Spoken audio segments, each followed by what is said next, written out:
मोहब्बत करनी है तो उस परमात्मा से करो जो कभी आपको धोखा नहीं देगी। मोहब्बत करनी है तो उस परमात्मा से करो जो आपको कभी धोखा नहीं देगा।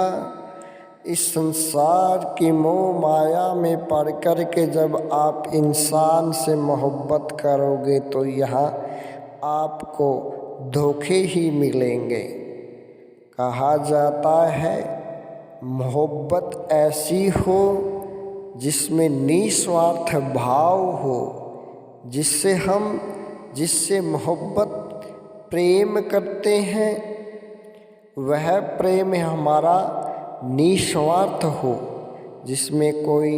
जिसका भाव, जिसका अर्थ, जिसमें कुछ भी संभलकर और सहज ना हो, वही मोहब्बत हमें करनी चाहिए।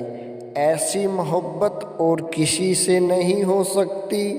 जिससे हम कुछ भी न चाहते हैं वह परमात्मा से ही हो सकती है। इस संसार में अगर आप भगवान के बनाए हुए इंसान से मोहब्बत करेंगे तो इस संसार में आपको केवल और केवल धोखे ही मिलेंगे। धोखों के सिवा यहाँ कुछ नहीं मिलता, क्योंकि सच्ची मोहब्बत तो उस परमात्मा से की जाती है जिससे निस्वार्थ भाव से हम सब कुछ उसके प्रति समर्पित कर देते हैं और उसके बदले में हम उससे कभी भी कुछ नहीं मांगते। वही मोहब्बत की जाती है। अगर हमें प्रेम भगवान से हो गया तो हम हमारे जीवन में सफल हो जाते हैं और इस संसार की मोह माया में फंस गए और बनाए हुए इंसान से भगवान के उस इंसान से मोहब्बत कर बैठे तो इस भव सागर में ही डूब जाएंगे।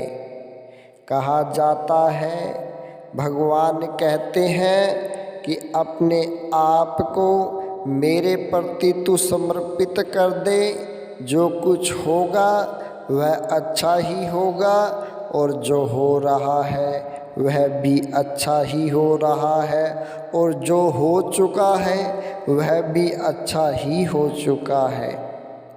कहा जाता है कि अपने आप को उस भगवान के प्रति हम सच्ची मोहब्बत करेंगे तो भगवान हमें वह स्थान प्राप्त करवाएंगे जिसकी अभिलाषा हमने कभी भी नहीं की होगी।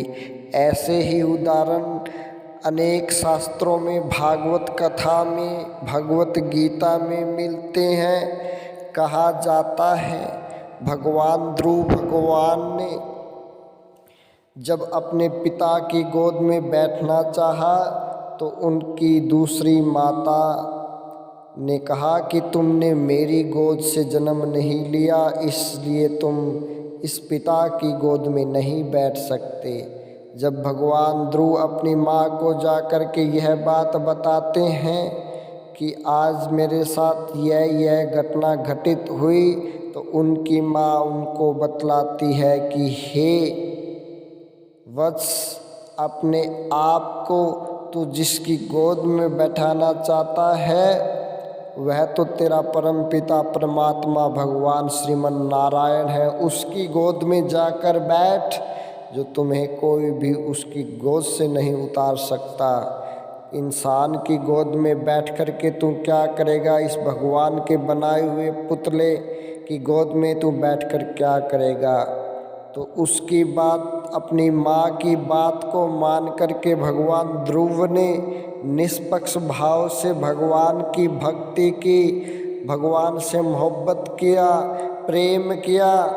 उसके बदले में भगवान ने भगत ध्रुव को वो धाम प्राप्त करवाया जिसकी अभिलाषा हम नहीं कर सकते। आज भी हम जब भगवान श्रीमन नारायण और भगत ध्रुव का भक्ति का दृष्टांत करते हैं तो हमारी आँखों में आंसू आ जाते हैं। सच्ची भक्ति करने वाला कभी भी भगवान से दूर नहीं रह सकता। ऐसी ही भक्ति भगवान ध्रुव ने की, ऐसी ही मोहब्बत भगवान ध्रुव ने भगवान के प्रति की। तो भगत जनों, जो मोहब्बत करनी है तो उस परमात्मा से करो, इंसान से नहीं।